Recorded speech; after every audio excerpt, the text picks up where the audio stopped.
We're now standing with Wayne Aufner. He is the finishing supervisor at the Assembly Division, which is actually down the road from Dumur Industries. We'll let Wayne kind of explain this area and what happens here. Well, welcome to finishing. In this area, in this building, we're known as the Assembly Division, where we do all of the finishing. So we get the raw materials. The materials here that are come in as a raw material. We sandblast them, we wash them, we clean them, we prep those parts for paint. We have a sandblasting booth in this area here. So the sandblasting is done in that booth. Then we obviously have an industrial or a automotive style paint booth where we do all our paint and finishing in there. Okay. Once it's finished on this side, whether it's on a rack or on a table, it's moved over onto the other side of the building, which is our complete finishing, where we do touch-ups, we part mark the material, we make sure it's completely 100% before we put anything into a wrapping. We take pictures, we wrap it up, put it on the truck, and it goes to the customer. So perfect. So going back to this then, so the purpose of the sandblasting, that sounds like part one. Is that it's a pre-cleaning? It's a cleaning, so that's what cleans yes, it? So it's a pre-cleaning. Do you want to walk and do this? Yeah, let's take a walk. So what you'll see is, I'll ask you not to touch anything that's kind of looking like that. So it comes in and it's in this state where it's kind of dirty, so it's got a scale on it, and if we put paint on primer on top of that, it wouldn't adhere. Okay. So it would literally fall off in a little while. So what we do, this is a cleaning process, is what sandblasting basically is. It's like a hard dry wash. Right. Basically. So we basically wash it by cleaning it. Yeah. And then it will allow for a surface profile, so that the paint and the primer will actually stick to that profile. Yeah. So microscopically it looks smooth. Yeah. But microscopically it's like little mountains all over that. Yeah. So that the paint can sit inside of those little mountains and valleys and adhere to the material. And that's right back here. That's this booth here. So do you have something happening in there right now? There's nothing in there right now. Okay. It's not even turned on right now. My blaster comes in at night. It's very loud, and it creates quite a bit of dirt in that. So we try and paint during the day and blast in the evenings. Okay. So that way we don't create an environment of dust. So do you run 24 hours, or is it just? We run 18 hours a day, so 10 hours a day shift and 8 hours of night shift. And then we have a weekend shift for painting that runs 3 12-hour shifts Friday, Saturday, and Sunday. Wow. And my people here work Monday to Thursday for 10-hour shifts on Monday to Thursday night. So how many employees would be in the assembly division? Just in here, there's only 6 people right now. Yeah. And we're in the process of hiring a couple more for some general duty spots. So that was just our compressor releasing. Yeah, releasing air. I thought there was a gas. No, it's all good. Nothing's going to blow up. That's perfect. Yeah, it's concerning sometimes when you haven't heard that before. So after the sandblasting, then it gets moved over. Well, basically it sits in this area here until they're ready for prep. Right. So prep could be sometimes they have a no paint zone. Mm-hmm. So we have a vinyl cutting machine in the back where we make stickers. Okay. And we'll put the sticker on where the no paint zone is.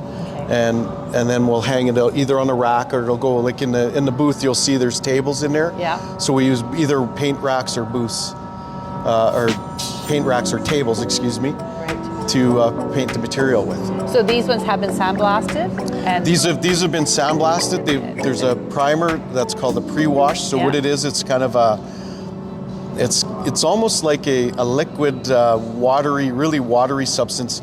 And what it does is it creates an adhesion between the metal and the actual primer. So what you see there, it's not actually white, it's actually a gray primer. Gray one, So that primer, it helps that primer adheres to the material. Right.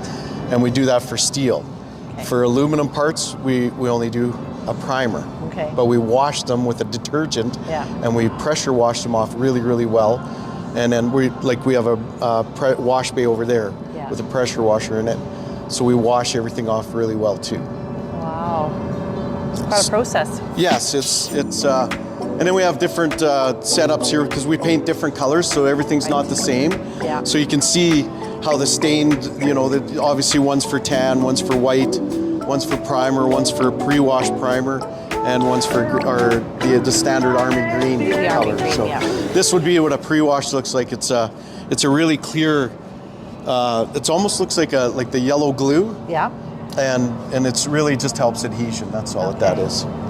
Nice. So this stuff that's in here has been already primed and treated.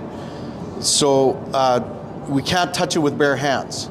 So once it's cleaned and blasted, no bare hands allowed anymore. It has to be a gloved hand. Okay. So even a touch, this could create the oils from your fingers, could create a barrier and prevent the paint, the actual top coat of paint, from sticking to the primed surface. Right. So nobody touches. So how long does it stay in this area? Actually, these were painted on the weekend. So yesterday, my painter was in.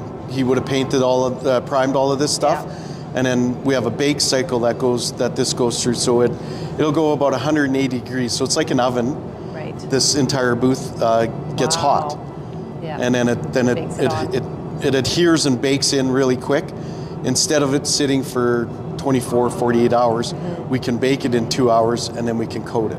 Yeah. So for students that are looking into a position here or a job here, are they coming in with any previous knowledge, or do you train them on the job? No, we would train them. Yeah, they'd have to have that aptitude that they'd want to, you know, be into the paint trade or the sandblast trade. Sandblast trade, yeah. Yeah. Sandblasting is it's a dirty, it's dusty. Yeah. But it's a lot of fun too. so you have to take the good with the bad. With the bad, that's right. Yeah. So there's some people aren't that's not a cohesive environment for them. Yeah. Some people love it. The fella I have sandblasting is fantastic at it. He absolutely loves it, and I don't think you trade it for anything. That's awesome. My painters, they love painting. Yeah. They love the prep work. They love the paint. It's because it's ever changing. It's not always the same. They don't always put the same material on. They use the same material, but it's not applied in the same manner all the time. Okay. So there's that variety. There's a lot of different things that they can do with it. So it's kind of fun that way. So it gets sandblasted, it gets painted, dried, and then we're now moving into. Right. So then we come around the corner, and this is we call it actually the next step is touch up. Okay. And touch-ups and part marking. Okay. So we do have some assembly. We'll get to this in a minute. But so when the stuff comes over, obviously, as you can see, it's hanging by a hook. And the hook screw will create some friction, and we'll have little touch-ups in spots. Okay. So these parts are completely done, and you can now bare hand them. Yeah. So the guys still don't. They still like to use gloves on them, which is fine. Yeah. But so what happens is they come over and we'll have to paint little spots, or we'll have light spots. So we inspect everything with lights and make sure that it's 100% coverage. And we do that with every single part. Wow. We don't let a part go out of here without someone having hands or eyes on it. Yeah. And then the next step, if you want to come over and see get a kind of a close-up with it, I guess, this is the part mark area. So we make a vinyl sticker up. I'll show you some vinyl stickers after a bit. They basically go on. So the black part is a paint that's the same as the top coat. Okay. So we dab it on with a sponge brush. We peel the vinyl off and we leave the part mark on there. Part mark, yeah. And then the other part is it's just a sealant that seals the paint on there. So it's just different specs call for different and items. That will seal this as well. That seals the paint and everything. And if you feel it, it's raised up. Okay. So it's kind of a. Oh, it is too. Yeah. Yeah. So everything's smooth until you touch that. Yeah. So that's the part markings, the touch-up part markings. So it sounds simple, but it's not. Yeah. Because you really, really have to have a good eye for this. Yeah. Because if attention to detail is very important. Yes, absolutely. It's really, really easy to miss a spot. Yeah. Without really good lighting, you miss spots very easily. Yeah. So we have spotlights that we actually literally walk around and. But even the space that we're in, you can tell there's good lighting. Like the lighting's pretty decent now. Yeah. So it's pretty good. We have I'll show you what the lights look like. Do we have one on the table here? Oh. So they're basically they're just a flashlight, but it's you see the difference in how much it puts the brightness on there. Exactly. So every piece is is hand inspected, I guess you would say. This is another thing that we would do is we do a little bit of assembly. Okay. So we put on some hardware on the pieces. So obviously this wasn't painted, right? So we would attach this hardware. These doors here, we had painted a few months ago. So these got painted last week, and then over the weekend, the guys came in, they part marked everything, they touched everything up, and then they assembled them, which it looks pretty simple, but it's actually quite a thing, because there's little pins have to be poked in and set screws here. So, you know, they put a little extra pieces. These little extra pieces were painted previously. So then we get the big overall piece, and we paint everything, assemble everything, and then put it together. So this is going to go out as an assembled product, and these will be getting packaged sometime today, this afternoon. So these come as individual pieces from your main industry? The main facility will manufacture all of the metal parts, so they'll get welded together. All the welding is done there, and then we do the actual piece together parts. We don't do as much assembly as we did with other products, but depending on the product, some of our assemblies are massive, and some of our assemblies are kind of small like this. So if you have larger pieces come in, do you have the the arms, or how do you lift that type of stuff? We have hoists right above us here. Oh, the hoist up on top. Yeah, I see that now. So the hoist will lift if needed. Yeah, they'll lift that into place. So.